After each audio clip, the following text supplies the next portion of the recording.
demikian pembacaan Maulid Adiyatul Lami. Dan acara selanjutnya sambutan Ketua Majelis Taklim Khadijah yang akan disampaikan oleh Ibu Nyai Hajah Swabihah Maimun. Kepada yang terhormat Ibu Nyai Hajah Swabihah Maimun, disilakan.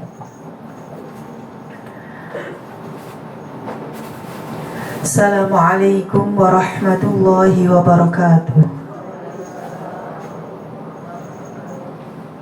Alhamdulillahi rabbil alamin. Wassalatu wassalamu ala ashrafil anbiya wal mursalin wa ala alihi wa ashabihi ajma'in. La hawla wa la quwata illa billahil aliyil azim. Alhamdulillah yang kami muliakan Ustazah Halimah Alaidrus, segenap pengurus DPP P3, segenap pengurus wanita persatuan dan caleg-caleg, juga pengurus MT Khadijah yang saya sayangi. Alhamdulillah, siang menuju sore ini kita nanti akan mendengarkan dan menyegarkan hati kita disampaikan oleh Ustazah Halimah Alaidrus. Dan saya di sini hanya merasakan ta'azus, senang sekali bertemu dengan Ustazah Halimah yang nantinya akan istilahnya mencarger hati kita, tambah senangnya kita. Di bulan Muharram ini tentunya kita sudah banyak yang faham, yang mengerti bagaimana bulan Muharram itu terjadi banyak sekali peristiwa-peristiwa, mulai Nabiullah Adam alaihissalam, juga Nabiullah Nuh alaihissalam terselamatkan dari banjir bandang, di mana prosesnya itu juga lama sekali, mulai dari membuat perahu, disuruh menanam pohon, sampai terselamatkan dari banjir bandang. Itu adalah juga peristiwa Muharram. Nabiullah Idris diangkat oleh Allah Subhanahu wa ta'ala. Nabiullah Yakub, beliau juga bisa membuka matanya kembali ketika ada dikirimkannya gamis dari Nabi Yusuf alaihissalam.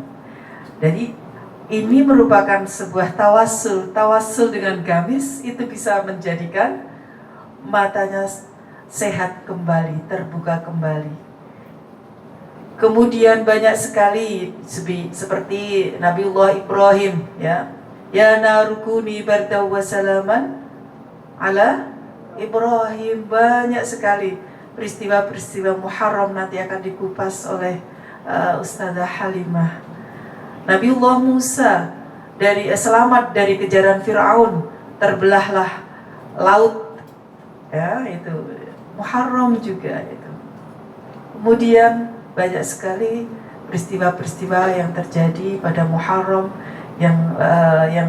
Yang sedih kita adalah ketika peristiwa Karbala, yakni Sayyidina Hussein yang dibunuh oleh tentara Yazid bin Muawiyah. Kemudian banyak sekali peristiwa-peristiwa di mana kalau di Jawa itu biasanya suro itu bikin bubur suro itu itu tolak balak gitu kan. Kemudian bubur itu sebenarnya kalau ditelaah lebih jauh itu adalah ketika peristiwa Nabiullah Nuh alaihissalam itu bikin bubur. Makanya bubur suro itu kan macam-macam itu, semuanya dimasukin, biji-bijian semuanya dimasukin. Itu dulu itu untuk sangunya di kapal oleh Nabiullah Nuh alaihissalam. Kita berhijrah. Di sini hijrah itu dipenuhi dulu zaman Nabi, dipenuhi dengan kepedihan-kepedihan, tetapi dengan berhijrah Nabi mendapatkan kemenangan, yakni Fathu Makkah itu berkat berhijrah. Berhijrah Nabi mendapatkan kaum Ansor yang selalu membela. Sebagaimana dulu Nabi Isa mendapat Hawariyin. Nabi kita Muhammad sallallahu alaihi wasallam mendapatkan perlindungan, mendapatkan benteng dari sahabat Ansor. Dan ketika Nabi wafat, ketika itu menjadi banyak sekali yang musyrik, banyak sekali yang murtad. Kemudian apa yang terjadi adalah Sayyidah Sofiyah, istri dari Rasulullah sallallahu alaihi wasallam, yang ketika itu dengan membawa gamis atau membawa pakaian Nabi yang masih berlumuran darah, berkuda, naik kuda, mengitari Madinah ketika itu. Dan itulah simbol dari politik. Makanya perempuan diperbolehkan untuk berpolitik, mengikuti, berqudwah kepada Sayyidah Sofiyah radhiyallahu anha, istri dari Nabi Muhammad sallallahu alaihi wasallam. Istri dari Muhammad itu menjadi qudwah bagi kita. Bagaimana Sayyidah Khadijah, bagaimana Sayyidah Aisyah yang mempunyai mazhab masing-masing, mempunyai keistimewaan masing-masing. Dan kita mengikuti dari apa yang dilakukan sebagai cerminan motivasi bagi kita, yakni para ummahatul mukminin radhiyallahu anha. Demikian, nanti akan dijelaskan lebih banyak. Saya hanya muqaddimah atau prolog saja. Terima kasih dan mohon maaf apabila ada kata-kata yang salah. Wallahul muwaffiq ila aqwamit thoriq. Oh ya, ini ada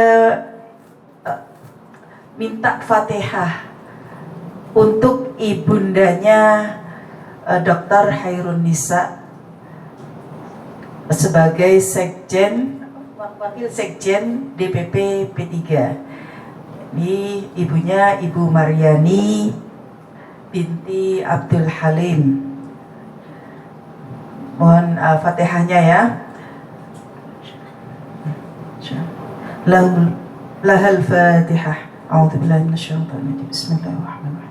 Alhamdulillahirabbil alamin arrahmanir rahim. Iyyaka na'budu wa iyyaka nasta'in. Ihdinas siratal mustaqim. Siratal ladzina an'amta 'alaihim ghairil maghdubi 'alaihim waladdallin. Amin. Demikian, wallahul muwaffiq ila aqwamit thoriq. Assalamualaikum warahmatullahi wabarakatuh. Waalaikumsalam warahmatullahi wabarakatuh. Terima kasih Ibu Nyai Hajah Swabihah Maimun. Dan acara selanjutnya adalah acara inti kita pada kajian muslimah bersama Ustazah Halimah Alaihi Idrus. Acara tausiah dan doa kepada yang terhormat Ustazah Halimah Alaihi Idrus, disilahkan. Assalamualaikum warahmatullahi wabarakatuh. Alhamdulillah, wassalatu wassalamu ala rasulillah Muhammad ibn Abdillah wa ala alihi wa sahbihi wa man wala. Subhanaka la ilma lana illa ma 'allamtana innaka antal alimul hakim. Rabbi shrah li sadri wa yassir li amri wahlul 'uqdatan min lisani yafqahu qawli. Amma ba'du. Sama-sama kita hormati dan muliakan Ibu Nyai Hajah Swabihah Maimun.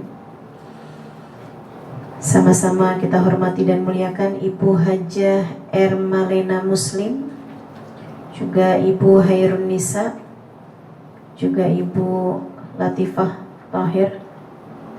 Kita doakan semoga semuanya selalu berada dalam rahmat ridha Allah Subhanahu wa taala, dipanjangkan umurnya, disehatkan badannya, dimudahkan urusannya, dikabulkan hajatnya, semakin dicinta Allah SWT dan Rasulnya.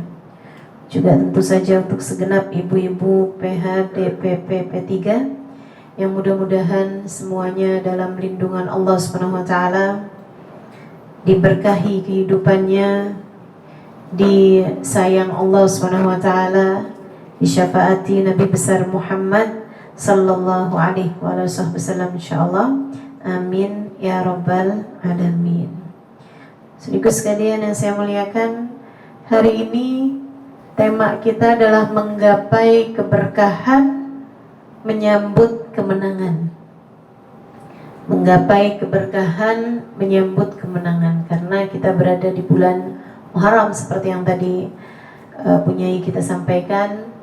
Dan juga 2 hari lagi ya, mulai besok ini udah masuk hari Tasu'ah, kemudian lusanya yaitu hari Asyura. Hari Asyura ini yang tadi disampaikan oleh punyai bahwa ada banyak peristiwa-peristiwa agung, banyak hadiah-hadiah Allah SWT Allah berikan kepada hamba-hambanya yang Dia cintai.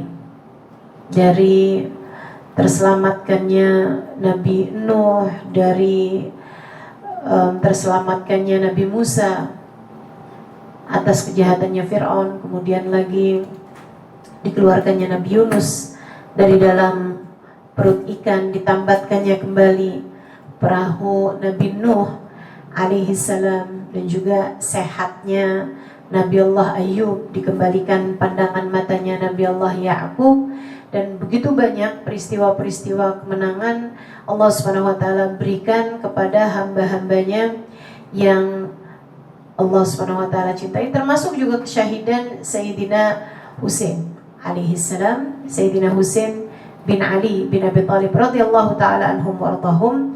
Ini Allah SWT juga berikan pada tanggal 10 Muharram, hari Asyura. Meskipun memang peristiwanya tragis, akan tetapi buat Sayyidina Husain itu juga sebuah kemenangan. Kemenangan apa yang lebih besar daripada kesyahidan seseorang kembali kepada Allah Subhanahu wa taala. Gitu. Teman-teman saudara sekalian saya muliakan, mungkin tidak akan semua kisah saya sampaikan gitu ya.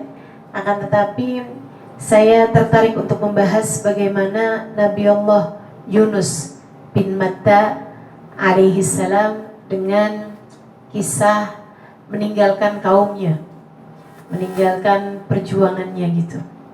Nabi Allah Yunus alaihi salam berdakwah kepada kaum yang hormat kepadanya tapi nggak ngikutin jalannya. Ini unik nih ya, kaumnya Nabi Yunus ini teman-teman saya sekalian. Jadi kaumnya Nabi Yunus itu di Nainawi namanya, Nainawa daerahnya. Kemudian orang-orangnya itu orang-orang Nainawi. Saudara sekalian, itu hormat semua sama Nabi Yunus. Jadi beliau dihormati gitu sama kaumnya, tapi nggak diikutin ajarannya. Kan nyesek juga ya. Sekalian durhaka, sekalian nggak hormat, sekalian ini kan kayak doa misalnya mereka biar dihancurkan Allah tuh rada tega gitu. Tapi ini kan lain. Nabi Yunus tuh dimuliakan sama kaumnya, tapi nggak diikutin ajarannya. Masya Allah. Sampai kemudian Nabi Yunus ngide-ngide, kayak semacam yang mungkin kalau saya dakwahnya di tempat yang lain ini lebih diterima gitu. Nabi Yunus pun kemudian pergi meninggalkan kaumnya, bawa beberapa perbekalan beliau, naiklah beliau ikut kapal. Berangkat nih kapalnya, kapal besar, kapal dagang, naik laut gitu kan. Saya nggak tahu tuh kalau kemudian naik laut tuh barangkali sampainya di Pulau Jawa. Kita jadinya punya nabi ya, yang maksudnya yang wafat di sini gitu. Akan tetapi memang subhanallah, sesudah berhari-hari di dalam kapal, ketika berada di tengah-tengah lautan yang sangat-sangat besar, tak berujung, Allah Subhanahu wa taala kemudian kasih kapalnya itu diterjang badai. Hingga si ininya nih nahkodanya kemudian buat pengumuman. Dikumpulkan semua orang di kapal tersebut, kemudian dia buat pengumuman. Dia bilang ini bukan waktunya badai. Bukan, badai kan ada musim-musimnya tuh. Laut kan biasanya kalau bulan Agustus gitu, angin besar gitu kan. Katanya nahkodanya ini bukan waktunya badai, bukan musimnya badai. Bukan musimnya angin barat, angin timur, angin laut, tinggal lagi musim nih. Dia bilang dan ini pun bukan tempatnya badai. Kan ada daerah-daerah kan yang memang potensi badai di sana ya. Itu bukan gitu. Dia bilang sepengetahuan saya, sepengalaman saya sebagai seorang nahkoda, sebagai seorang yang bawa kapal, dia bilang kalau terjadi yang seperti ini, ada seseorang yang tidak diinginkan di atas kapal, dia ada di antara kita. Ada seseorang yang tidak diinginkan untuk ada di atas kapal, dan dia ada di atas kapal ini gitu. Dan selagi dia masih ada di sini, badainya akan terus mengikuti kita. Sebelum orang tersebut kita lemparkan ke lautan untuk kita buang, baru tuh nanti kapalnya jadi tenang. Biasanya orang ini adalah istri yang kabur dari suaminya atau budak yang kabur dari tuannya. Jadi sekalian, ya. Makanya kalau lagi beranteman sama suami, jangan kemana-mana dah. Aman. Serem kalau naik kapal laut. Serem kalau naik kapal pesawat, tuh kapal terbang kan. Jangan sampai gara-gara ada istri yang begitu, yang lain semuanya jadi korbannya gitu. Iya. Ada yang kayak begitu tuh. Akhirnya sama-sama cari-cari tahu tentang dirinya, kayaknya enggak deh, saya enggak deh. Tapi subhanallah, Nabi Yunus begitu dibilang seperti itu langsung merasa, saya nih kayaknya nih. Saya nih yang dicari nih. Saya dia orangnya nih. Nah, kodanya bilang kalau begitu silakan tulis masing-masing namanya, kita akan undi. Kita akan kocok nama yang keluar, tuh dilemparin ke lautan.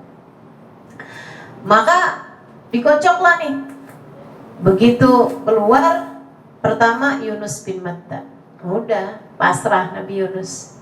Saya meninggalkan tugas saya untuk berada di dalam kaum saya, membawa mereka ke jalan Allah, tapi saya malah meninggalkan mereka. Tapi mereka bilang tunggu dulu nih, dia adalah anaknya Matta, dia adalah anaknya orang yang sangat terpandang, dan dia pun juga orang mulia. Kayaknya salah nih, tunggu dulu, kocok lagi. Dikocok lagi, 2 kalinya keluar juga Yunus bin Matta. Udah siap-siap Nabi Yunus mulai minggir ke tepi laut ya. Dia bilang biar pasti sekali lagi, karena rupanya rumahnya Nabi Yunus belum nyampe, yaitu ikan paus. Ikan pausnya belum nyampe situ. Kocok lagi, barulah kemudian keluar lagi Yunus bin Matta. Tepat di saat Nabi Yunus dilemparkan, Allah bukakan mulutnya ikan paus lebar-lebar. Nabi Yunus dilemparkan, kemudian masuklah ke dalam perut ikan paus. Jadi sekalian, ini jenis ikan paus yang lama di dasar laut. Jadi begitu ada isinya, yaitu Nabi Allah Yunus, dia pun masuk terus ke dalam, terus berpuluh-puluh kilometer bahkan itu ya, nyampe ke dasar lautan. Diam aja udah di situ. Tinggal Nabi Yunus nih, berada dalam yang Allah istilahkan dalam Al-Quran sebagai gham. Gham itu adalah puncak tertinggi pemicu stres. Ada namanya hazan, kesedihan. Ada namanya ham. Allahumma inni a'udzubika minal hammi wal hazan. Ham itu sedih banget, keadaan yang gak enak banget, sampai kita tuh gak tahu gitu sedihnya tuh dari mana. Nih teman-teman, ada namanya hazan. Hazan tuh kesedihan yang kita tahu sebabnya apa. Jadi kalau kita pengen kesedihan itu tidak berlarut-larut, ya kita beresin kesedihannya gitu. Kita beresin akar masalahnya apa gitu kan. Jadi sekalian, tapi ada kadang-kadang kesedihan yang numpuk. Dan ini banyak terjadi di kalangan kita nih. Para ibu rumah tangga, para istri gitu ya. Kecewa, kemudian dibiarkan, datang kecewa lagi. Sampai di tingkatan yang kita sering sedih sendiri, tapi nggak jelas nih sebenarnya kesedihannya nih dari sebab yang mana. Ini pemicu stres nih, ya.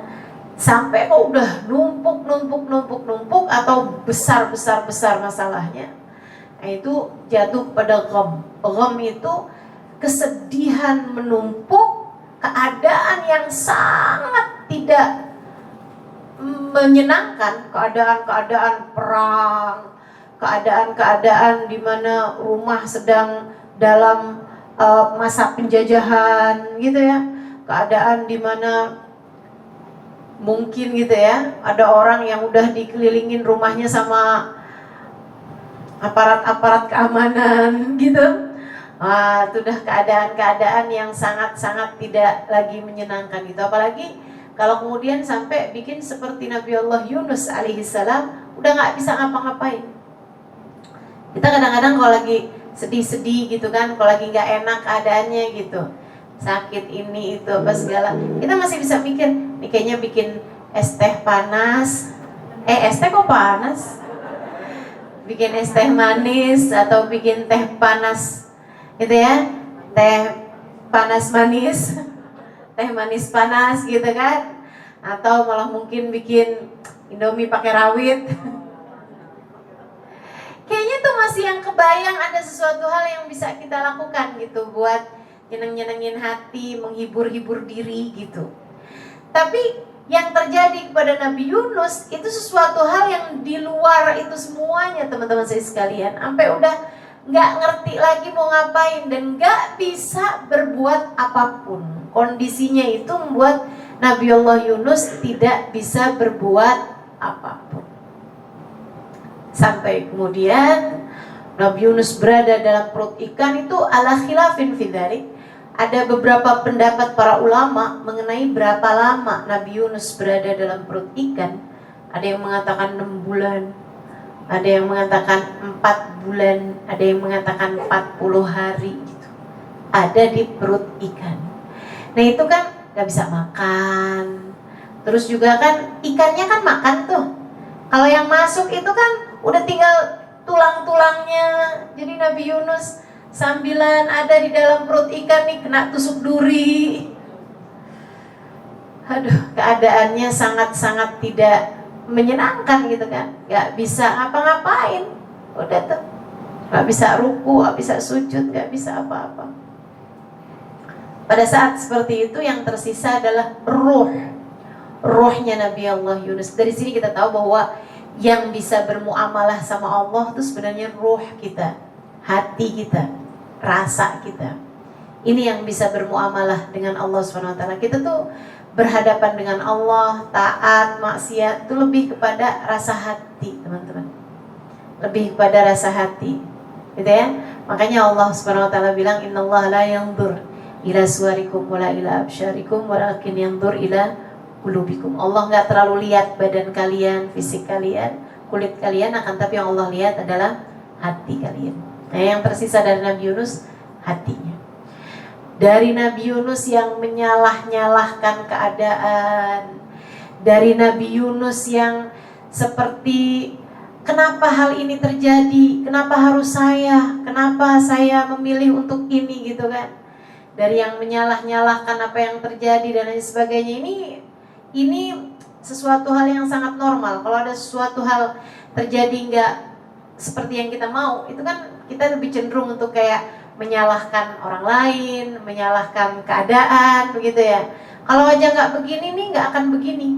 Padahal wa ma amruhu idza arada syai'an ay yaqula lahu kun fayakun. Udah ditetapin sama Allah Subhanahu wa taala, terjadi ya terjadi gitu. Sampai di tingkatan di mana Nabi Yunus menyerah, pasrah, paham bahwa dia yang salah, bahwa Allah adalah zat yang maha agung, hingga kemudian keluarlah doanya Nabi Allah Yunus dari ruhnya, dari hatinya, berzikir kepada Allah. La ilaha illa anta subhanaka inni kuntu minadh dhalimin. La ilaha illa anta subhanaka inni kuntu minadh dhalimin. Terus gitu sampai zikirnya ini menggema sampai ke langit. Zikir yang keluar dari hati kita dengan khusyuk, dengan tawadhu, itu nyampe ke langit, teman-teman. Bahkan dalam sebuah hadis tuh ada disampaikan, idza qala al-'abd la ilaha illallah, ketika ada seorang hamba dengan hati ikhlas, mukhlisan min qalbi, ikhlas dari hatinya, dia bilang la ilaha illallah, taharrak amudul ars, bergetarlah tiangnya ars. Ada satu tiang ars yang bergetar dengan ucapan la ilaha illallah dari seorang hamba. Sampai Allah bilang, ya amud uskun, wahai tiang, diamlah, tenanglah. Tiang tersebut mengatakan, la ya Rabb hatta taghfir li qailiha. Saya tidak mau diam ya Allah sampai engkau mengampuni dosa orang yang melafalkan la ilaha illallah ini. Sampai engkau maafkan, mengampuni dosa seseorang yang mengucapkan kalimat la ilaha illallah yang membuat arsy saya bergoncang, tiang saya bergoncang karena dia ini ya Allah. Memang zikir menggerakkan arsy-Nya Allah SWT, saudaraku sekalian yang saya muliakan. Tapi masalahnya bukan zikir sembarang zikir, gitu ya. Ini saya nggak lagi mau pantun ini. Bukan zikir sembarang zikir,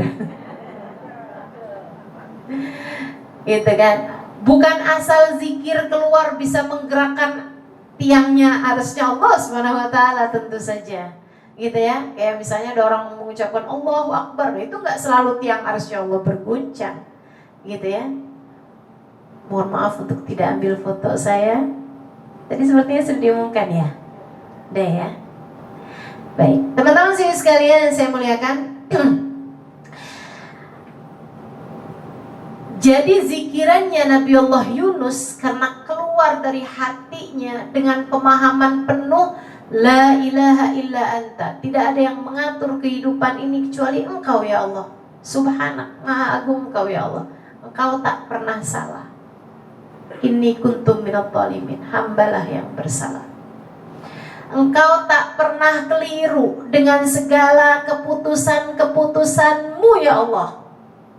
Karena kita tuh kalau lagi dapat ujian cenderung menyalahkan kayak yang kenapa harus saya ya Allah. Padahal saya sholat, padahal saya zikir, padahal saya baca Quran, padahal saya nggak tinggal ibadah kepadamu, tapi mengapa saya engkau uji seberat ini ya Allah? Gitu kan? Nah itu Nabi Allah Yunus berhari-hari dalam perut ikan membuatnya berkaca, membuatnya mengintrospeksi diri, membuatnya bertanya-tanya pada dirinya dan hubungannya dengan Allah SWT, sampai kepada pemahaman bahwasanya la ilaha illa anta. Tak ada pengatur kehidupan ini kecuali Allah, kecuali Engkau ya Allah. Subhanak, maha agung Engkau, maha mulia Engkau, maha baik Engkau ya Allah. Tak ada yang salah dengan keputusanmu. Inni kuntu minadh dhalimin. Yang salah adalah diri ini ya Allah. Sayalah sang pendosa itu, sayalah si pendosa itu ya Allah. Sementara Engkau adalah zat yang maha mulia. La ilaha illa anta subhanaka inni kuntu minadh dhalimin. La ilaha illa anta subhanaka inni kuntu minadh dhalimin. Hatinya terus mengumandangkan, mendengungkan, menggemakan kata-kata La ilaha illa anta subhanaka inni kuntu minadh dhalimin. La ilaha illa anta subhanaka inni kuntu minadh dhalimin.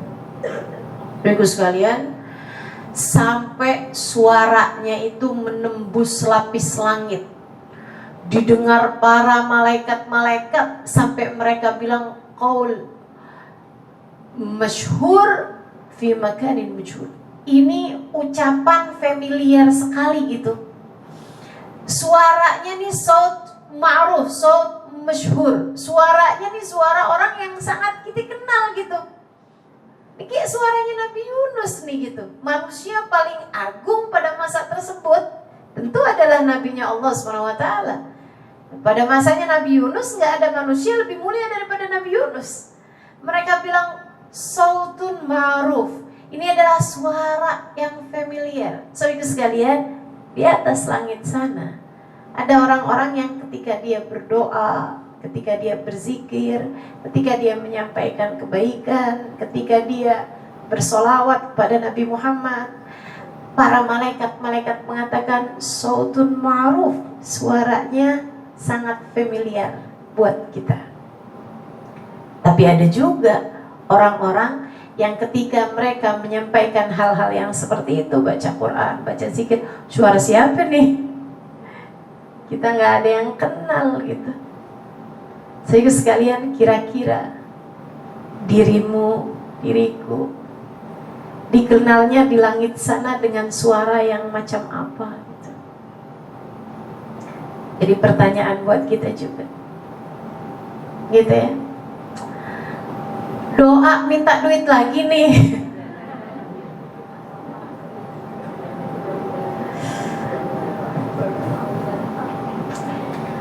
Dikenalnya dengan doa minta urusan dunia mulu. Malu bener. Mudah-mudahan Allah naikkan himmah kita, naikkan harapan kita, naikkan doa-doa dan permintaan kita. Kita naikkan mutu lisan-lisan kita, mutu doa-doa kita insyaallah. Sampai kemudian mereka bilang saut ma'ruf fi makanin majhul. Suaranya familiar tapi tempatnya di mana nih? Allah bilang innahu saut Yunus fi batnil hut. Dia adalah suaranya Yunus di dalam perut ikan. Yang ajaib adalah pada tanggal 10 Muharram Allah SWT kemudian mengeluarkan Nabi Yunus dari dalam perut ikan.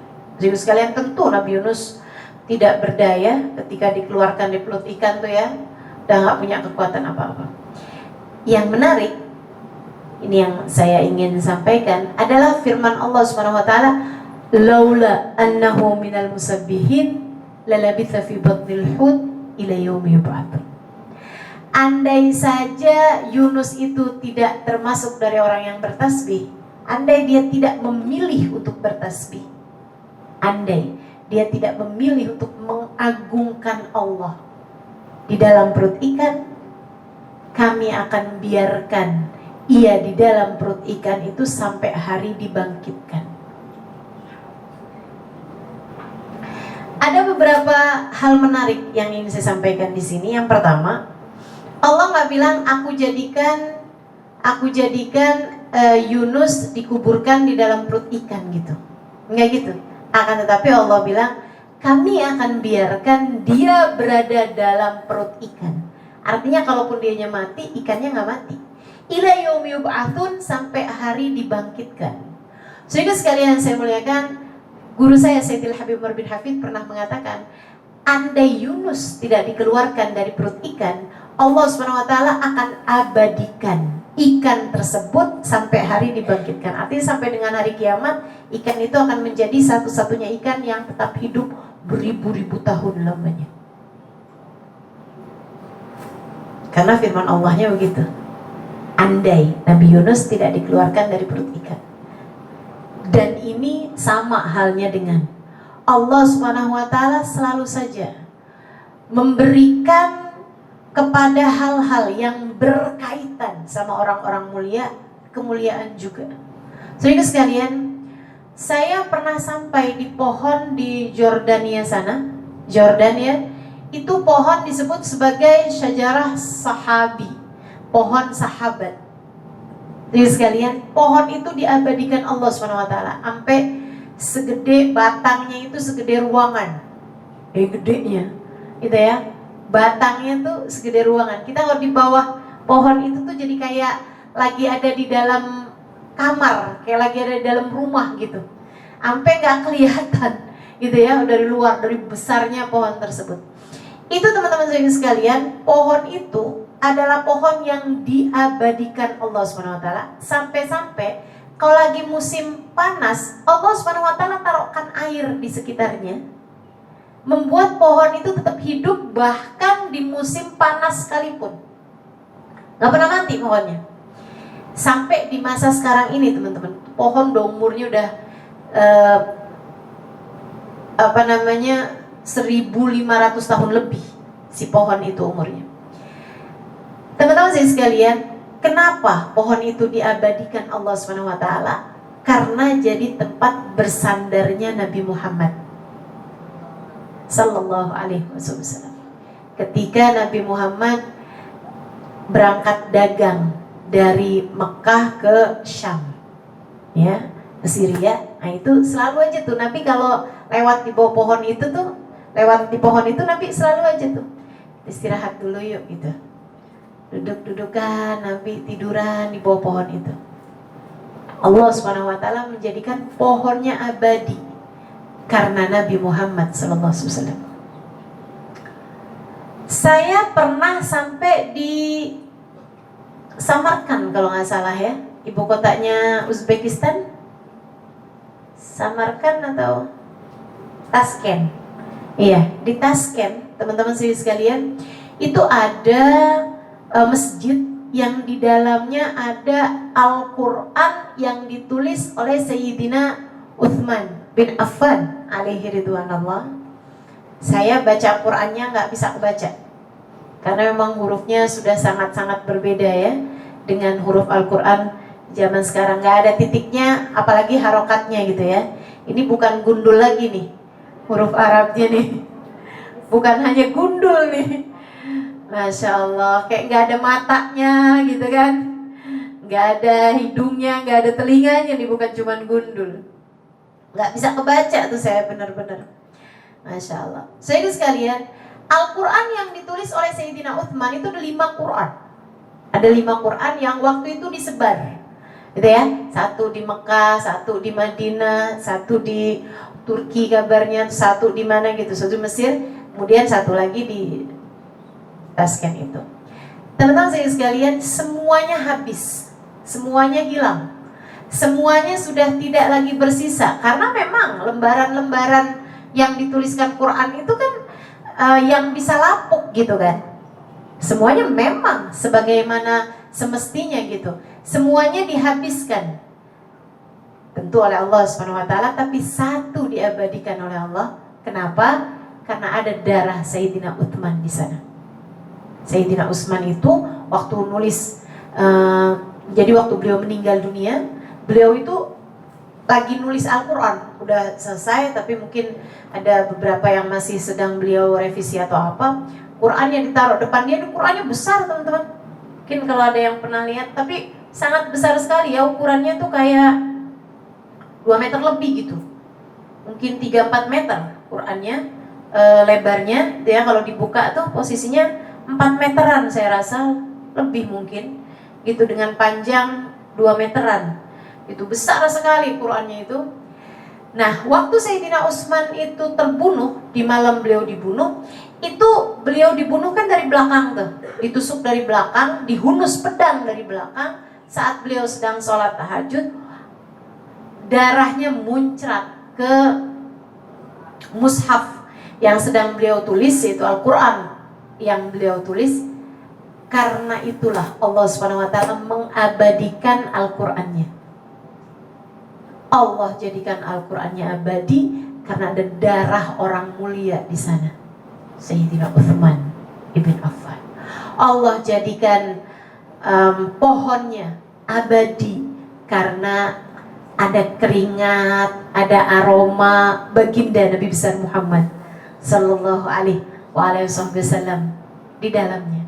Saudara sekalian yang saya muliakan, dan sama halnya dengan perut ikan ini juga.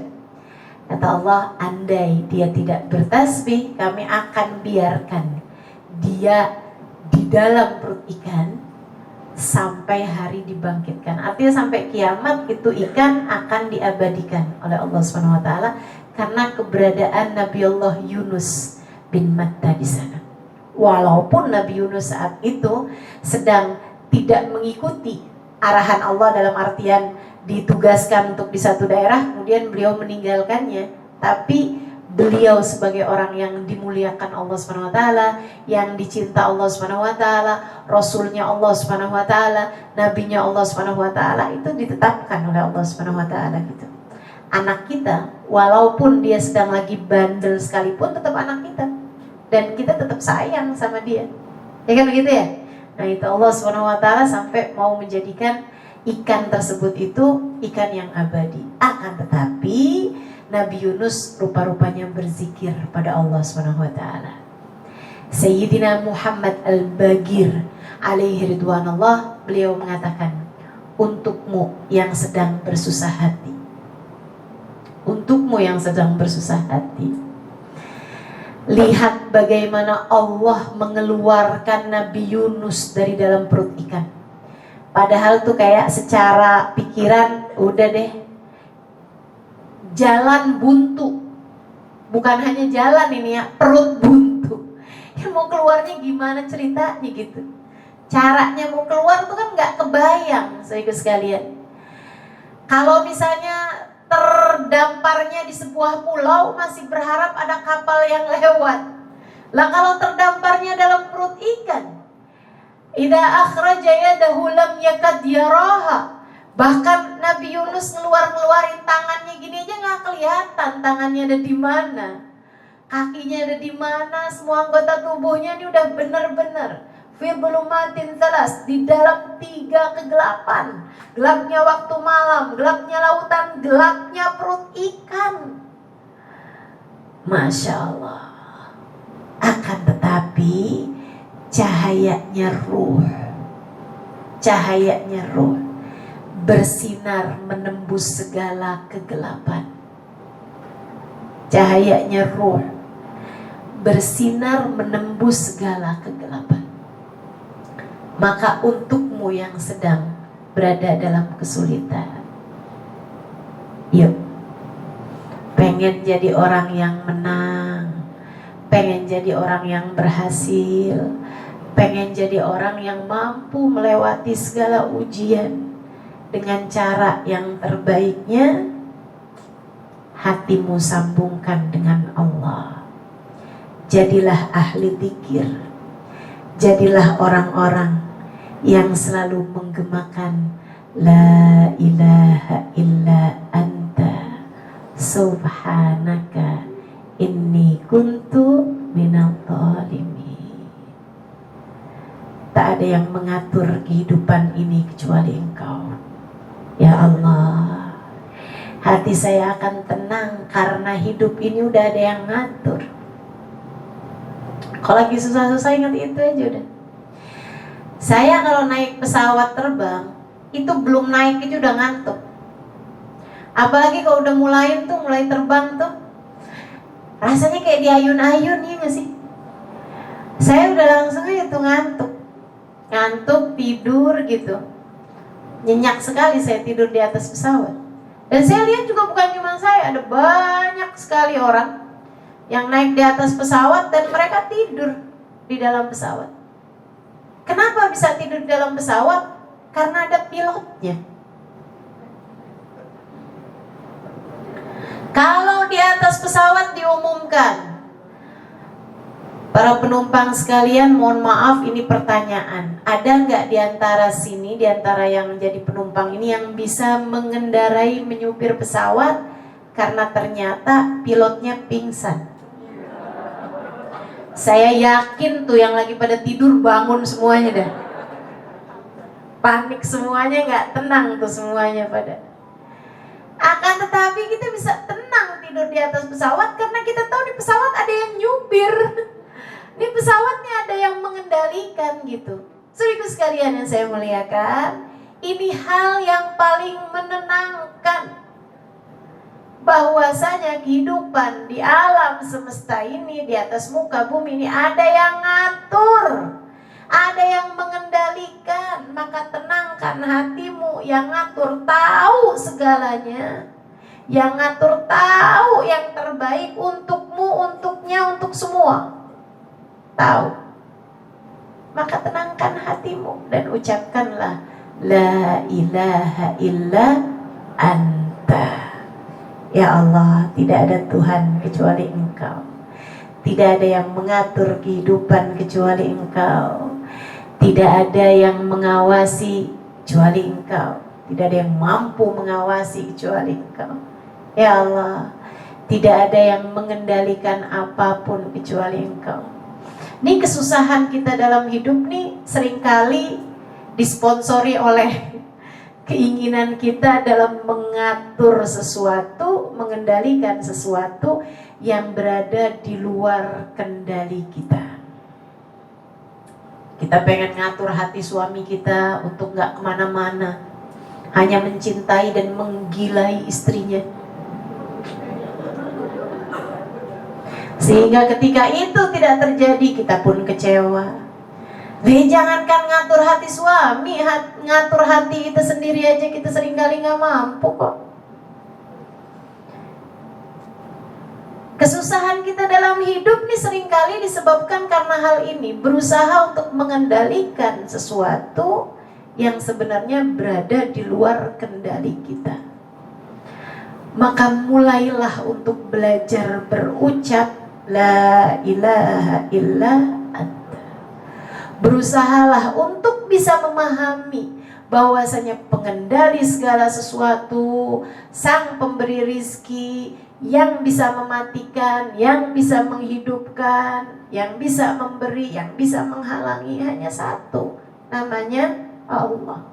Yang bisa membuat menang, yang bisa buat kalah hanya satu, namanya Allah Subhanahu wa ta'ala, Jalla Jalaluhu wa ta'ala. Kita hanya perlu melakukan yang terbaik yang kita mampu. Selebihnya jangan coba-coba mengendalikan apapun di luar batas kemampuan kita. Gak ada. Semuanya udah kelar diatur dari langitnya Allah Subhanahu wa ta'ala. Rizqukum fis sama wa ma tu'adun. Rezeki kalian udah diatur dari langit, udah selesai. Termasuk semua yang dijanjikan. La ilaha illa anta. Nabi Yunus kemudian faham bahwasanya Allah sebagai pengendali adalah zat yang paling tahu apa yang terbaik bagi hambanya. Allah maha baik, Allah maha sayang sama kita. Saudara sekalian, siapapun dirimu, apapun yang kamu kerjakan, apapun dikasih sama Allah kayak gimana takdirnya, itu adalah yang terbaik untukmu, untuk saya, untuk kita semua gitu. Memang Allah tahu yang terbaik, teman-teman. Termasuk juga kenapa doa saya nggak diijabah-ijabah, itu yang terbaik. Allah tidak selalu memberi apa yang kita mau, tapi Allah akan selalu memberi yang kita perlu. Termasuk pada Nabi Yunus ini. Allah tahu maunya Nabi Yunus seperti apa. Ketemu daerah yang lain, berdakwah di tempat tersebut, orang-orangnya mau mendengarkan dakwahnya Nabi Allah Yunus, itu maunya Nabi Allah Yunus. Tapi bukan itu yang diperlukan Nabi Yunus. Yang diperlukan Nabi Yunus adalah kembali kepada kaumnya, berdakwah di sana tapi dengan hati yang berbeda. Dengan hati yang berbeda. Dengan hati yang sudah lebih paham bahwa hidayah milik Allah. Sudah hati yang jauh lebih paham bahwa beliau ditugaskan, maka konsentrasilah kepada tugasmu. Tidak usah memikirkan hasilnya. itu di luar kuasamu. Kamu hanya perlu memikirkan bagaimana kamu menjalankan tugasmu. Tugas saya adalah untuk berbicara. Apakah orang akan terpengaruh dengan pembicaraan saya? Apakah orang menjadi lebih baik dengan pembicaraan saya? Apakah orang mendapatkan hidayah dengan pembicaraan saya? Itu bukan hak saya. Itu adalah hak Allah Subhanahu wa taala. Sehingga sekalian, kita dalam melakukan hal apapun hanya perlu konsentrasi terhadap apa yang jadi tugas kita. Dan sekali lagi, Allah tak selalu memberi yang kita mau, tapi Allah akan selalu memberi yang kita perlu. Maka karena perlunya Nabi Yunus balik pada kaumnya dengan hati yang berbeda, maka Allah pun memberikan kepada Nabi Yunus berada dalam perut ikan berlama-lama ini. Itu difahami oleh Nabi Yunus. Karenanya Nabi Yunus berkata, Subhanak, Maha agung Engkau ya Allah, Maha baik Engkau ya Allah, Maha mulia Engkau ya Allah. Meskipun sakit sekarang ini, meskipun tak berdaya sekarang ini, meskipun lemah sekarang ini, aku tahu bahwa ini adalah yang terbaik yang Kau berikan padaku. Subhanak, Maha agung Engkau ya Allah.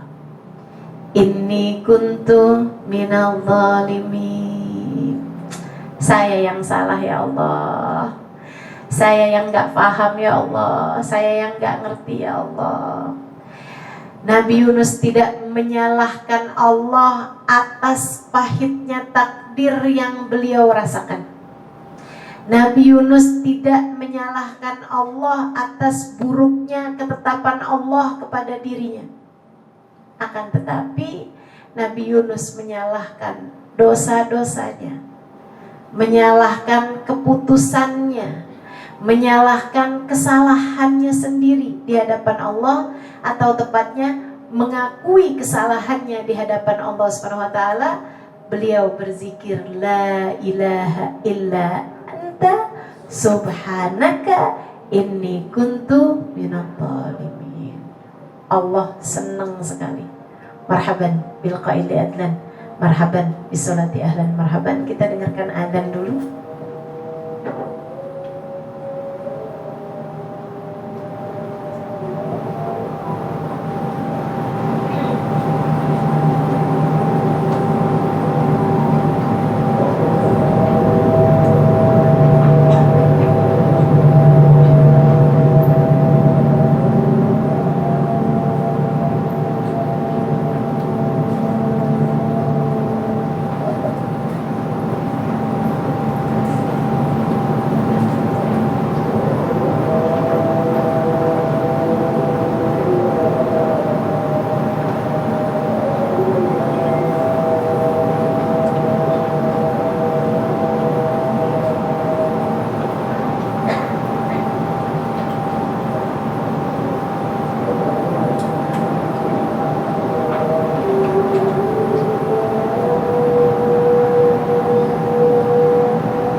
La haula wa la quwwata illa billahil aliyyil azim.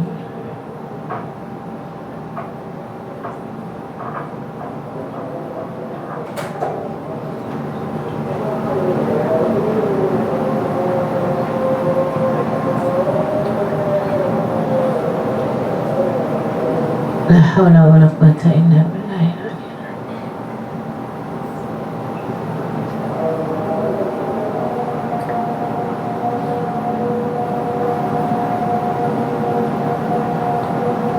La haula wa la quwwata illa billahil aliyyil azim.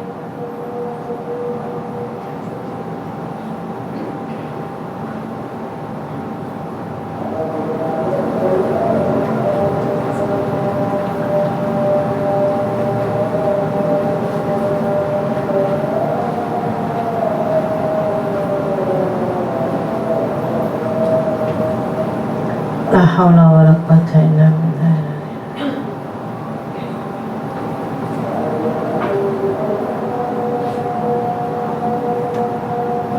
La haula wa la quwwata illa billah.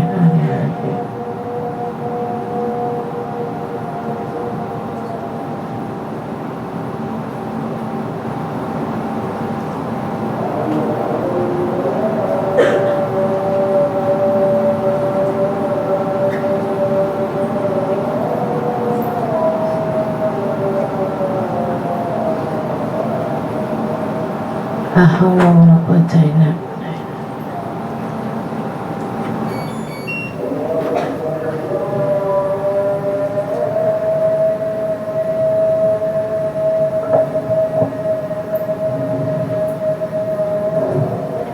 Allahu Akbar, Allahu Akbar.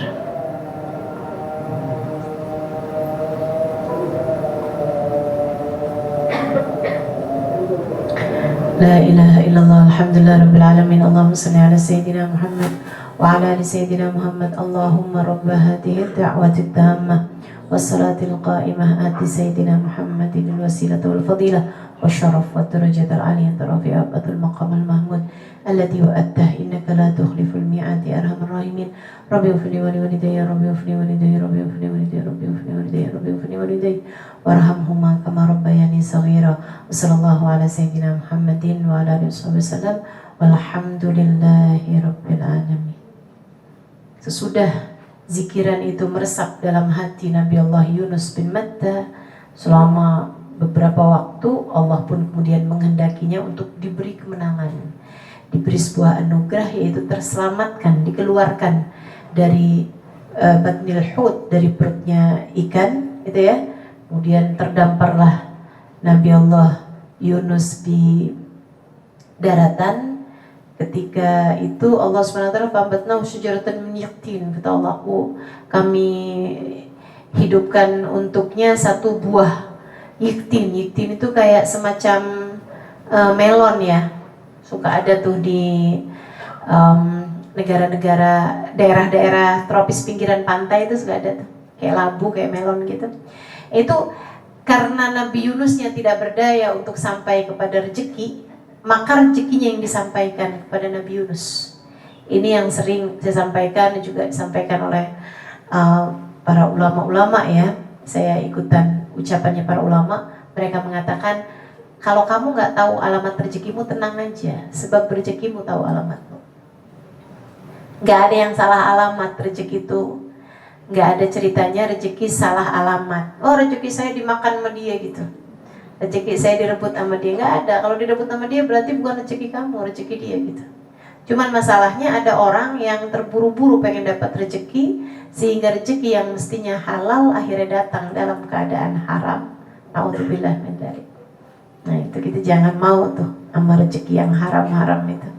Kita harus bisa hindarkan diri. Nah, itu Nabi Allah Yunus, Allah datangkan rezekinya, Allah sampaikan padanya buah yaktin itu. Buka mata Nabi Yunus, buahnya udah pas depan mata beliau, depan lidah beliau. Jadi Nabi Yunus sudah tinggal julurkan lidahnya, mulai dimakan pelan-pelan sampai kemudian Nabi Yunus punya kekuatan untuk berdiri kembali gitu ya. Jalan Nabi Yunus, ketemu orang. Nabi Yunus nanya, di mana ini? Ternyata di Nainawa. Dibalikin Allah SWT ke Nainawa. Alhamdulillah. Balik lagi Nabi Yunus, berdakwah lagi dengan rasa hati yang baru, dengan semangat yang baru. Subhanallah, dengan jiwa yang baru, Nabi Yunus kemudian mendapatkan banyak pengikut, beriman kepada Allah Subhanahu wa ta'ala. Masya Allah, kemenangan gilang gemilang Allah Subhanahu wa ta'ala berikan kepada Nabi Allah Yunus sesudah perjuangan yang luar biasa panjangnya. Nah, saudara sekalian yang saya muliakan, kemenangan ini kalau buat saya sejatinya kemenangan gitu ya, itu adalah yang Allah Subhanahu wa taala sebutkan dalam Al-Qur'an. A'udzubillahi minasyaitonirrajim, di surat Ali Imran. Kata Allah Subhanahu wa taala di ayat 185 nih, kullu nafsin dha'iqatul maut wa innama tuwaffawna ujurakum yawmal qiyamah faman zuhziha 'anil nar wa udkhilal jannata faqad faz wa mal hayatud dunya illa mata'ul ghurur. Kullu nafsin dha'iqatul maut. Semua jiwa akan merasakan kematian. Semua dari kita bakalan mati. Jadi kemenangan-kemenangan yang tidak kamu bawa mati itu bukanlah sejatinya kemenangan. Ia adalah kemenangan-kemenangan palsu. Hanya mata'ul ghurur belaka tuh. Sebab kullu nafsin dha'iqatul maut. Semua jiwa pasti ada matinya. Semua dari kita akan menuju kepada kematian. Wa innama tuwaffawna ujurakum yaumal qiyamah. Balasan dari perbuatan kalian semuanya akan diberikan pada hari kiamat nanti. Faman zuhziha 'anil nar, siapa yang dijauhkan dari api neraka, wa udkhilal jannah, dan dia dimasukkan ke dalam surga, faqad faz, dia adalah orang-orang yang menang. Orang-orang yang berhasil, kemenangan itu adalah ketika kamu dijauhkan dari api neraka dan dimasukkan ke dalam surga. Itu menang. Sebelum itu terjadi, sebelum langkah kakimu menuju kepada surga Allah SWT, sebelum kamu dengan segala keadaan dirimu dimasukkan ke dalam surga, sebelum saat itu tiba, kita masih berada dalam masa perjuangan. Sampai datang ajal menjemput kita, kita masih jatuh bangun dan nilai kita masih belum ketahuan. Kalau kamu bicara tentang kemenangan, maka kemenangan yang dimaksudkan dalam Islam adalah kemenangan ketika kamu menghadap Allah sedangkan Allah ridha padamu. Sebelum itu kita masih mahkumin. Sebelum itu kita masih berada dalam masa proses. Entah berhasilkah kita, entah gagalkah kita. Saudaraku sekalian yang saya muliakan, dan surga dengan segala halnya, neraka dengan segala halnya, itu bukanlah perkara yang kecil. Ia adalah sesuatu hal yang sangat-sangat besar. Katanya Nabi Muhammad, ala inna sil'atallahil ghaliyah, ala inna sil'atallah hiyal jannah. Ketahuilah bahwa dagangan Allah itu mahal. Ketahuilah bahwa dagangan Allah adalah surga. Barang mahal, gak gampang-gampang Allah kasihkan tanpa adanya perjuangan. Apalagi yang berhasil dihindarkan dari api neraka, sampai bahkan tidak mencium baunya, sampai bahkan tidak merasakan panasnya, karena ia melewati jembatan yang di bawahnya ada neraka, jembatan Sirat di akhirat nanti, dengan kecepatan yang luar biasa, hingga ia tidak sempat melihat, mendengar, mencium neraka tersebut itu. Mereka adalah juara-juara kehidupan. Mereka adalah orang-orang yang berhasil melampaui dunia ini dengan cara yang terbaik. Adakah kita adalah salah satunya? Adakah kita salah satunya? Ataukah kita akan menjadi seorang yang gagal ketika melewati jembatan? Adakah kita adalah seorang yang gagal untuk bisa masuk surga Allah Subhanahu wa taala? Saudaraku sekalian saya muliakan, perjuangannya dari sini nih. Kemenangan itu bukan soal berapa yang bisa kamu miliki dari saldo rekening. Kemenangan itu bukan soal seberapa luas rumah yang kamu tinggali, bahkan seberapa banyak murid yang kamu punya, jamaah yang hadir di majelismu misalnya, seberapa besar para pengikut-pengikutmu, berapa banyak followersmu di media sosial. Bukan itu kemenangan.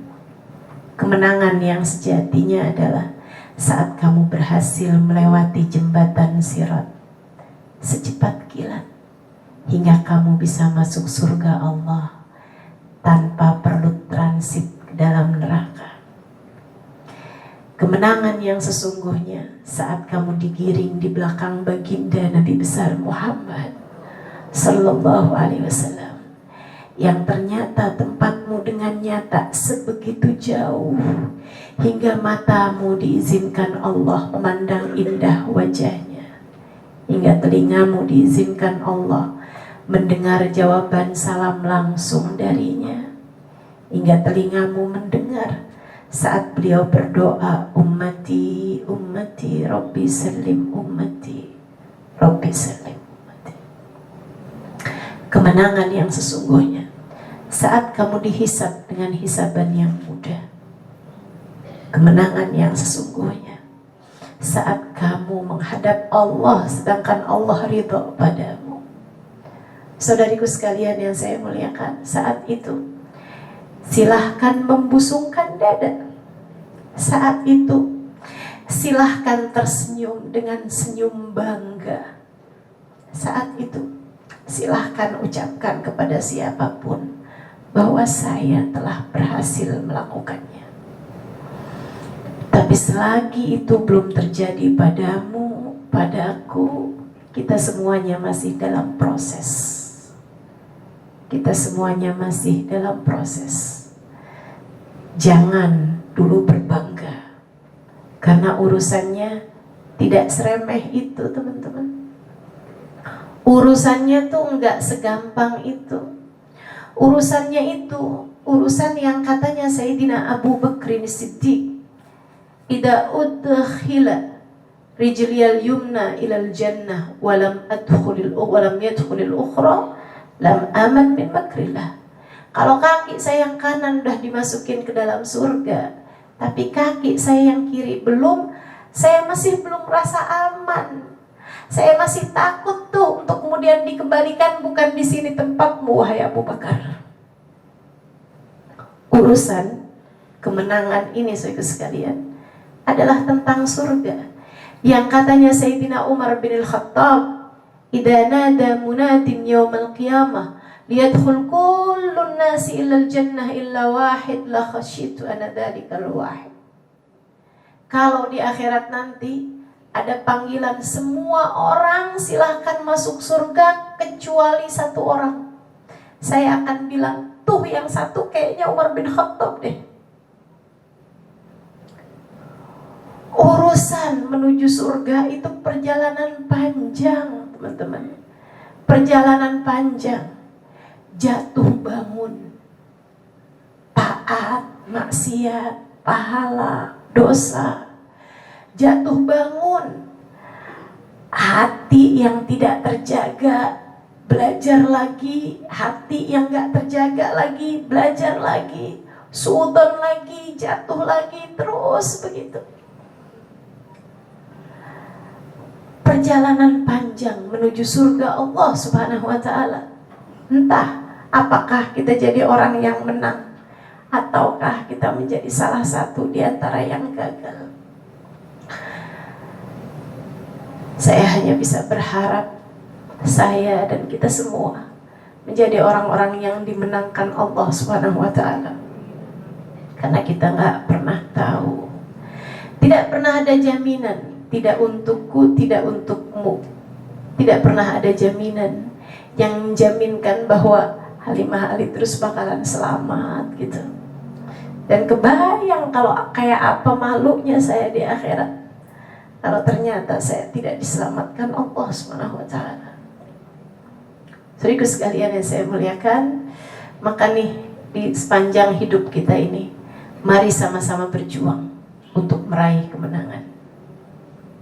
Kemenangannya adalah masuk surga tanpa hisab, masuk surga tanpa adab, masuk surga di belakang Nabi Muhammad sallallahu alaihi wasallam.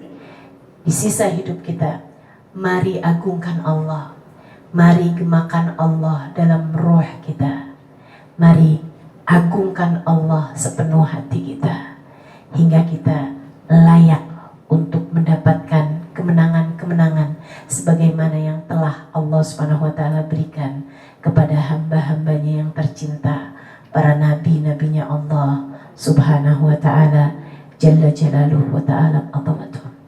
Ala hadhihi niyah wa bikulli niyatin salihah jami'ah syamilah la hadratin Nabi Muhammad sallallahu alaihi wa ala alihi wasallam. Al-Fatihah.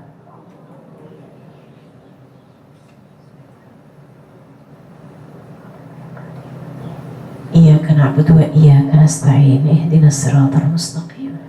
Siratal ladzina an'amta 'alaihim ghairil maghdubi 'alaihim waladdallin. Amin. Allahumma bihaqqil Fatihah, bi hurmatil Fatihah, barakatil Fatihah, taftah lana abwabal khair تعاملنا معاملة أهل الخير تكفينا من جميع الفتن والمهن بأسود خير إنك ولي كل خير متفضل بكل خير برحمتك يا أرحم الراحمين اللهم إنا نسألك زيادة في الدين بركة في الأمور صحة في الجسد سعة في الرزق وتوبة قبل الموت شهادة عند الموت مغفرة بعد الموت وعفوا عند الحساب وأمانا من العذاب ونصيبا من الجنة وارزقنا النظر إلى وجهك الكريم اللهم عافنا من بلائك وأوزعنا شكر نعمائك وأذقنا برد عفوك وحلاوة مناجاتك يا مقلب القلوب ثبت قلوبنا على دينك يا محول الأحوال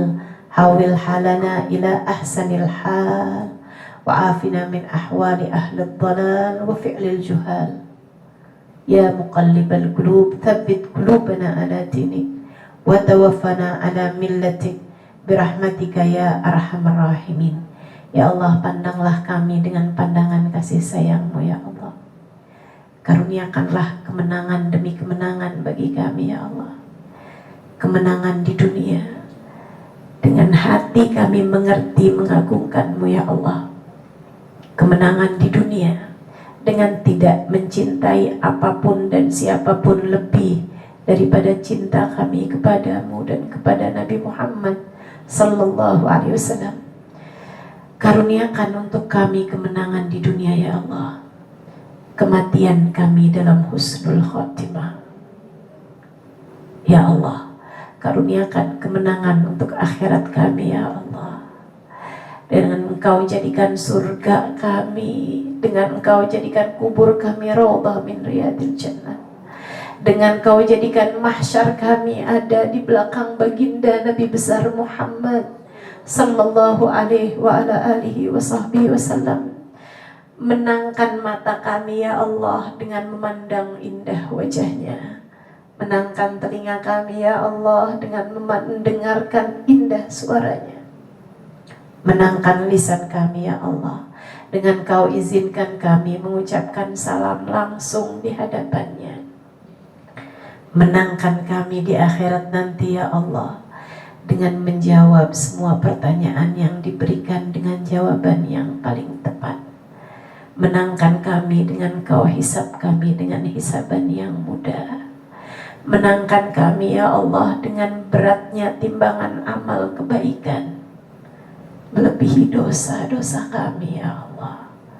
Menangkan kami di akhirat nanti ya Allah dengan Kau lewatkan kami di atas jembatan dengan selamat hingga di ujungnya, dan Kau masukkan kami ke dalam surga-Mu ya Allah, tanpa hisab, tanpa adab, tanpa itab, birahmatika ya arhamar rahimin wa bijudika ya ajwadal ajwadin.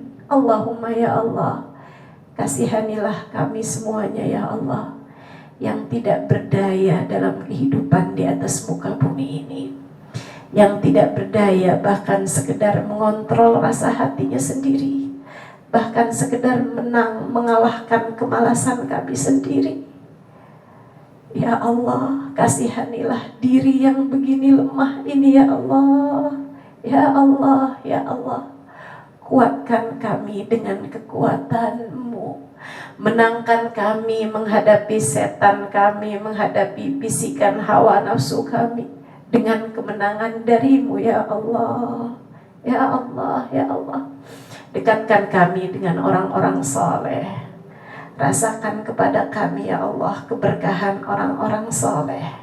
Allahumma ya Allah, jangan halangkan kami dari keberkahan orang-orang yang mulia di sisi-Mu ya Allah. Ya Allah, ya Allah, berkenanlah untuk merahmati kami ya Allah. Ya Allah, ya Allah, jadikan kami hamba-hamba-Mu yang selalu Kau pandang dengan pandangan kasih sayang-Mu.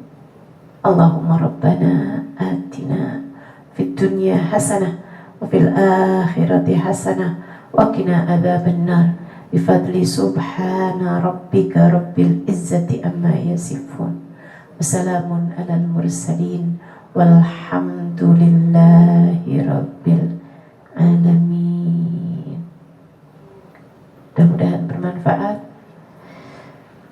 Sebelumnya mohon maaf. Billahi taufiq wal hidayah wal afu minkum. Wassalamualaikum warahmatullahi wabarakatuh.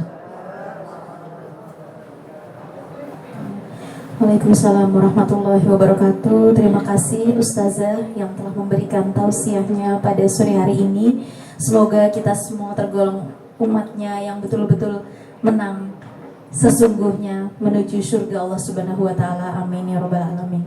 Marilah kita tutup acara ini dengan membaca hamdalah. Alhamdulillahirabbil alamin.